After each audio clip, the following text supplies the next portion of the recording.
Bismillahirrahmanirrahim. Chapter 10 Thermodynamics. None पाए की यह ढेर अहम topic equivalence of heat and work. Equivalence आता क्या होता है? equivalent equality यानी equality रावस्तल equation derive कवल the चाचा the heat of the work. दरी खबर में से इनकार निश्ता हीट मुंगला वर्क कवले शे और द वर्क पहुंचे हीट पैदा की देशी दा खबर टिकता मिसाल पतौर कज़ सिंपल खबर औकम कास्तमा फॉर्नवेलियो कज़ वो वर्क वकम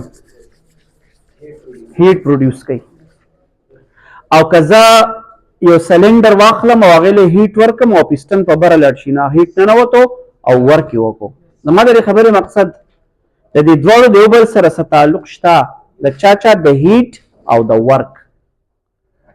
नो मुख्तलिफ कसानो मुख्तलिफ टेमुनो की द दे रिलेशन एक्सप्लेन करे दे नो ओवरऑल को टॉपिक लनु मोर कई equivalence of heat and work कदानु मोलन और कोई relation between heat and work etcetera और माता उस्तो हुई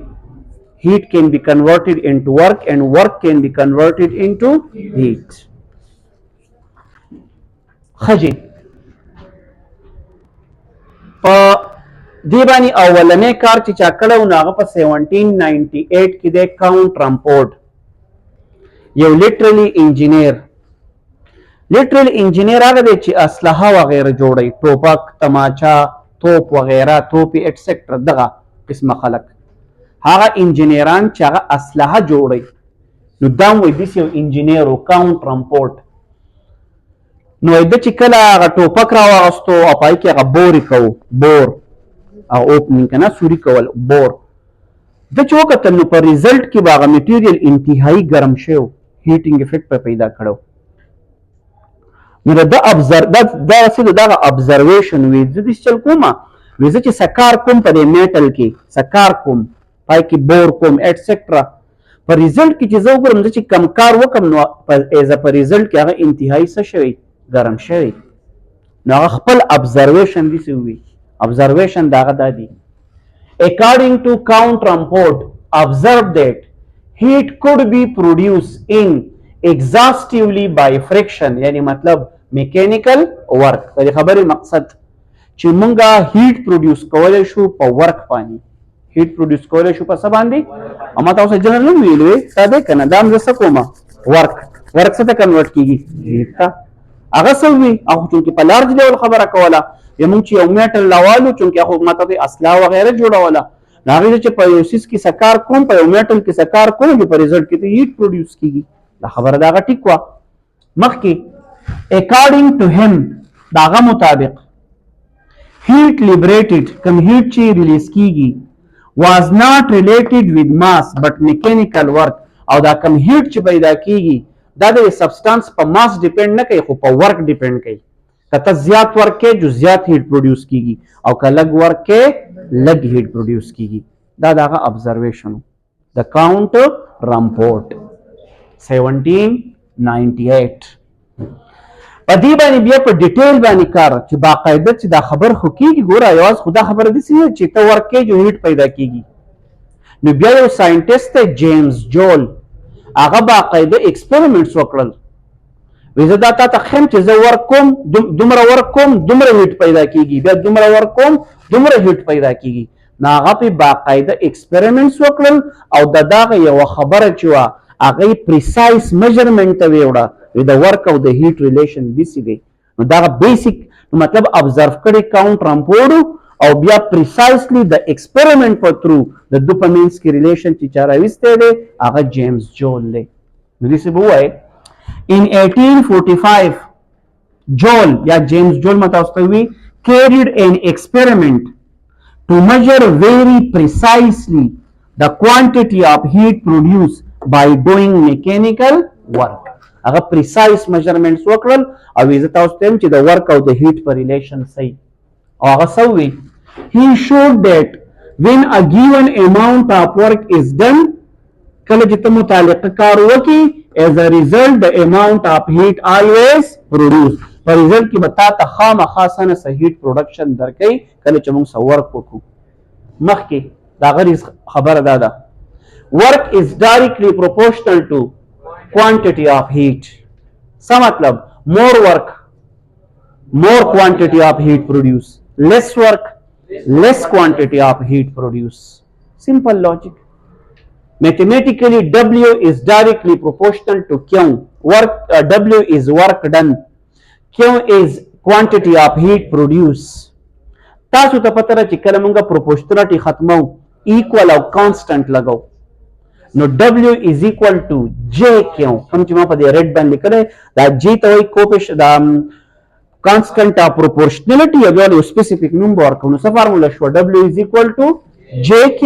W څوک دی work done, Q څوک دی heat produce, amount of heat produce. خو دا J زه ته explain کوم. J is equal to څه فارموله به شي بیا راواړوئ W divided by Q. اوس ورته ګورئ where J is څه نوم ورته وایي Joule's constant. ځکه چې هغه جیمز جول ایکسپریمنټس کې کانسټنټ راغی.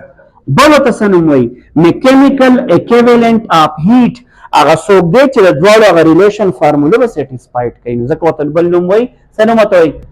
میکینیکل اکویولنٹ اف هیټ. اوس غوږ کېږدئ ښه زه د مختلف خبرې تاسو ته ایکسپلین کوم. جے څوک په چا ډیوایډ شوی دی ورک په هیټ دې ته ریشو وایي. داسې به وایي جے دا میکینیکل اکویولنٹ اف هیټ ډیفاین کوم دا څوک دی دا ریشو ده د چا په منځ کې ورک ډن ان جولز SI یونټ اف ورک ټو هیټ پروډیوس ان کیلریز او مطلب کامن یونټ اف هیټ کامن یونټ اف دغه خو د هیټ هم ګره دوه یونټ دي مطلب ستایلو د هیټ SI یونټ سره جول او کامن یونټ سره کیلری. نو د چې ایکسپلین کړو په کیلری کې ایکسپلین کړو. نو دې بوای جے از څوک دی یو خدای دې ساتي دا ګوره یونټ نه دی دا کوانټیټي دا ګوره چې ریشو دا چا په منځ کې ځکه خو دې له موږ یو نوم ورکو څه نوم ورکو جولز کانسټنټ یا دې څه نوم وایي میکینیکل اکویولنٹ اف هیټ. نو دا څنګه ډیفاین کوو دا کوانټیټي دا به داسې ډیفاین کوي the ratio of work done in joules to heat produced in calories called mechanical equivalent of heat represented by J. مخکې یاد ساتئ J چې دی J دا زموږ سره په یونټو کې جول شو کوي جول خو ایز ا کوانټیټي دی په دې کیس کې دی میکینیکل اکویولنٹ اف هیټ او ریشو د چا په منځ کې د ورک او د هیټ. ورک په څه کې په جول کې هیټ په څه کې په کیلریز کې ا کامن یونټ واز ورک کې دی. R زه دې سیمه سویل شم ها بل ډیفینیشن the amount of mechanical work required to produce څومره unit heat was a relation سره د وی دا J برابر دی پاسل کې یو لکه تاسو کوی چې 1 joules constant به څومره 1 mechanical equivalent of heat د دې وی 4.18 joule او so per calorie. او که کسو زی په سیستم انټرنیشنل کې ایکسپلین کوم دواړه یو څه لغت کې دی ورک د ورک څه یونټ دی جول او د هیټ څه دی جول. نو بیا به دې سره بیا به وایي چې J د څه برابر شو 1 ولی برابر شو د ورک څه یونټ دی جول د هیټ څه دی جول بر جول سره کټ شي دواړه په جول کې از ایکوال ټو 1 او یا هو وایي چې 1 او که 1 نه وایي نو بیا بل به څه وایي 4.18 جول پر کیلری. کوېسچن مارک زما مقصد دا دی د دې څه مطلب شو دې څه مطلب شو دا څه وایي لکه دا څه دی دا څه څه ده څه دې څه دی د J څه فارموله ده W by Q. کته ورک په څه کې واخلي په جول کې او هیټ هم په څه کې واخلي او 1 یعنی 1 جول 1 جول یعنی 1 جول ورک ډیوایډ بای 1 جول هیټ. نو چې چل بوشي جول بر جول سره کینسل شي سانسر برا شي 1. دا J چې دی دا میکینیکل اکویولنٹ اف هیټ ته او دا ز یونټ لیکم یونټ په خبره پويږي. نو کور کوم په څه کې په جول کې او هیټ هم په څه کې او څومره ورک شي 1 جول څومره هیټ پروډوس کی 1 جول. نو میکینیکل اکویولنٹ اف هیټ په څومره 1 دا یو قصه کلوز. دا بل څه خبره کوي بل دا نه کنه اقصه دي سیده په اصل کې میکینیکل اکویولنٹ اف هیټ چې ته ورک ډیوایډ بای هیټ پروډوس دوی چل وکړو د چې د 1 جول ورک وکړو 1 جول ورک په وکړو پر ریزلټ کې به هیټ دا پروډیوس کېدو څومره 0.239 کیلوري 0. نو بیا یې چل وکړه 1 نه والا په ده باندې څه کا نو دا انسر ځکه راځي نو میکینیکل اکویولنٹ آف هیټ از اکول ټو څه به وایي 4.18 جول پر کیلوري. اوس نو خبره پوه شوئ نو که کتاب دا خبرې ډایرکټ لیکلي دي نو دا ما ته لږ وضاحت وکړو چې څه مطلب دی نو څه مطلب د جے میکینیکل اکویولنٹ آف هیټ د څه برابر دی 4.18 جول پر کیلوري. یو دا دی بل سره میکینیکل اکویولنٹ آف هیټ از اکول ټو کله چې دواړه په ایس آی سیستم کې وس خپل سر د دې څه مطلب د دې څه مطلب د دې مطلب دا که ورک 1 جول او هیټ 1 جول نو میکینیکل اکویولنٹ آف هیټ په 1 راځي ٹھیک شو. وس که ورک ته 1 جول نو په ریزلټ کې دغه مطابق د ایکسپریمنٹ مطابق هیټ پروډیوس څومره دی 0.239 کیلوري نو دې چې چلو کا 1 په ډیوایډ کا نو 4.18 جول او سا پر کیلوري. کلیر شو دا خبره نو مطلب دای په خپل ځای یو کانسپټ دی او دای په خپل ځای باندې یو کانسپټ دی.